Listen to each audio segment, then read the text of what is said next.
They say Point Pleasant, West Virginia, is a quiet town where the river runs slow and the nights are still. But that's a story they tell tourists. The truth is much darker. If you stand alone on the Silver Bridge at midnight when the fog hangs heavy over the Ohio River, you'll hear it. First, a low hum that seems to vibrate right through the steel and into your bones. Then, the sound of wings far too large to belong to any bird beating against the thick, silent air. The locals will whisper that it's not the wind, not the current, but something else entirely. They call it the Harbinger of death, and tonight, as the fog rolled in, swallowing the lights of the town, I heard it too. I came here chasing a ghost story, a piece of local folklore. But I'm starting to think this legend is all too real. It often starts with a dare, a bit of thrill-seeking. A few years back, some college kids drove down from Ohio looking for a spooky story to tell back at their dorms. They'd heard the legends about the old TNT plant, a sprawling, abandoned area just outside of town. One of them, a girl named Sarah, was the bravest. She swore she saw something in the tree line to glowing red eyes. Watching them, her friends laughed it off, calling her paranoid, until they got back in their car. As they started to pull away, their headlights swept across the road and froze on a figure. It was tall, hunched over, with massive wings that stretched wider than the road itself. It wasn't an animal. It wasn't human. It was something in between. The creature didn't run or hide. It just stood there, staring, its eyes burning like hot coals in the darkness. Then, with a sound like tearing sheet metal, it lifted into the air and vanished into the night.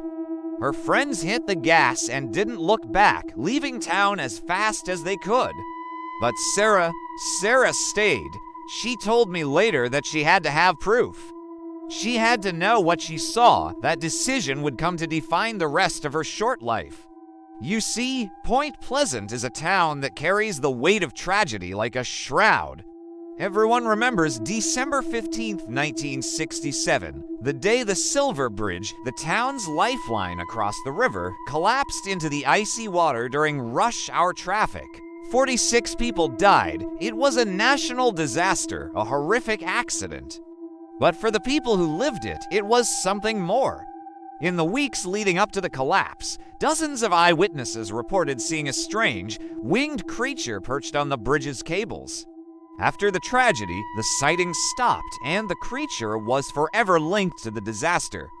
They named it the Mothman. Since then, its shadow has loomed over this town. Every strange accident, every unexplained disappearance gets tied to the creature. Farmers whisper about finding livestock in their fields, drained of blood with no tracks around them. Hunters tell stories of a massive shadow that follows them silently through the woods, always just out of sight. Families lock their doors and draw their curtains, but they say the sound of those wings still rattles their windows on stormy nights. And now, decades later, the sightings have returned. The fear is back. People are seeing it again, and they know what it means. Trouble is coming. Honestly, I wasn't a believer when I first arrived. I'm a journalist, and my job is to separate fact from folklore. I came to Point Pleasant looking for a sensational story, something that would sell, not a monster. But the moment I drove into town, I felt it. The fear here is palpable. It hangs in the air, thick and heavy like the river fog. People avoid eye contact when you mention the bridge. The waitress at the local diner just shook her head and walked away when I asked about the Mothman. It was like a town-wide conspiracy of silence.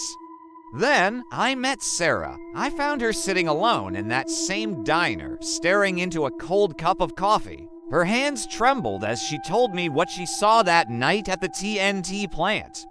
This wasn't a college kid chasing a thrill anymore. She was genuinely terrified.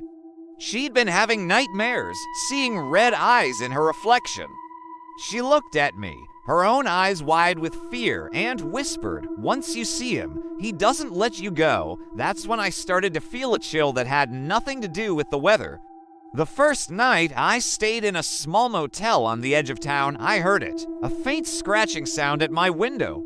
Scrape, scrape, scrape. My heart hammered in my chest. I crept over and yanked back the curtain, expecting to see a branch or an animal. But there was nothing, just the blackness of the night and the reflection of my own pale, scared face. But the glass was cold, unnaturally cold to the touch, and when I looked closer, I saw faint streaks on the pane, like something with talons had dragged them across the glass. The second night, I was plagued by nightmares. I dreamed of enormous, leathery wings folding around me, suffocating me in absolute darkness. I woke up gasping for air, drenched in sweat, convinced that something had been perched on the roof right above my head. I tried to dismiss it as my imagination running wild, fueled by the town's spooky stories. But by the third night, I wasn't dreaming anymore. The line between reality and nightmare had completely blurred. I decided to drive out to the old TNT area myself, to the spot where Sarah had her encounter. It was late, well after midnight. The road was deserted, cutting through dense, dark woods. As I was driving back towards town, my headlights caught something in the middle of the road. Two red circles, just hovering in the air at eye level. They were perfectly still, unblinking. I slammed on the brakes, my tires screeching on the asphalt, but the lights didn't move. They weren't reflections from a road sign. They weren't the eyes of a deer. They were waiting for me. Slowly, a shape unfolded itself from the shadows around those eyes. It was immense, wings stretched from one side of the road to the other. Its body was humanoid, but twisted and wrong, with gray, leathery-looking skin. It tilted its head as if it were studying me, curious. I was paralyzed, unable to look away, unable to breathe. Then, with a powerful leap, it launched itself into the sky. The car physically shook from the force of the air as it passed directly overhead, and then it was gone, swallowed by the darkness. Sarah disappeared 2 days later. Her car was found abandoned near the river, not far from the Silver Bridge. The doors were wide open, and the radio was still playing softly. The sheriff's department did a search, but they found nothing. No footprints in the mud, no signs of a struggle, no clues at all. It was as if she had just vanished into thin air. The official report suggested she'd probably just run off, left town without telling anyone. But the townsfolk knew better. They exchanged knowing, fearful glances. They said the Mothman had chosen her, that it had finally taken her. I didn't know what to believe until her roommate gave me a box of Sarah's belongings. It was filled with photographs she'd taken since her first sighting, hundreds of them, all documenting strange shadows and lights around Point Pleasant. As I looked through them, my blood ran cold. In the corner of almost every single frame, blurred and just out of focus, was the same shape, a dark figure with unmistakable wings.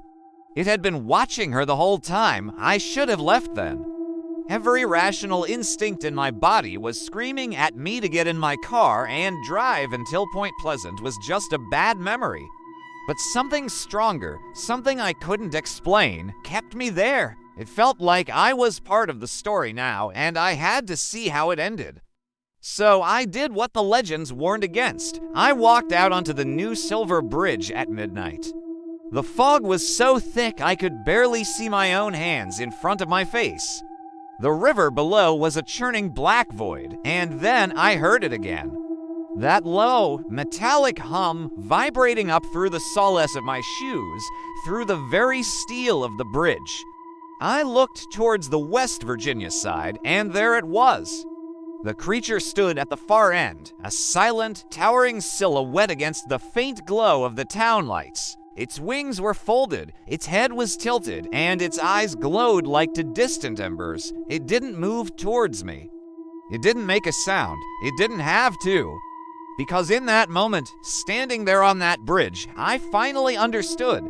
This thing wasn't just a monster hunting in the dark. It was an omen. It was a warning. The next morning, the town woke to the sound of sirens. A tanker truck carrying hazardous materials had jackknifed on that very same bridge, causing a multi-car pileup.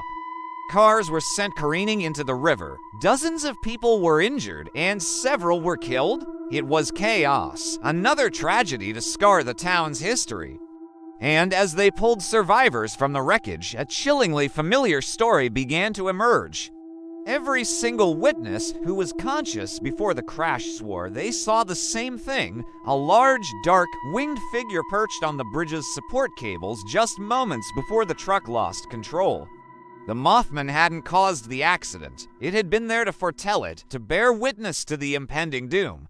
But that realization didn't make it any less terrifying. Knowing that disaster is coming and being powerless to stop it is a horror all its own. I left Point Pleasant the next day. But I've learned that you don't leave the Mothman behind. It follows you. I thought getting back to a big city would make me feel safe, but it hasn't. A few months ago, I was in New York and I glanced up at the reflection in a glass skyscraper. For a split second, I saw a winged shadow gliding between the buildings. A few weeks ago, walking through a narrow alley in Chicago, I heard the distinctive sound of tearing metal and leathery wings. And just last night, standing on a quiet residential street right here in Boston, I felt it again. That low, metallic hum vibrating up from the pavement beneath my feet. I looked up, and for just a moment, I saw the faint red lights in the sky. The Mothman doesn't belong to Point Pleasant anymore.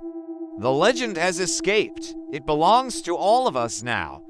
And it's always watching, waiting to show us the next disaster. Thanks for watching. If you want to hear more stories from the dark corners of the world, make sure to subscribe. Stay safe out there.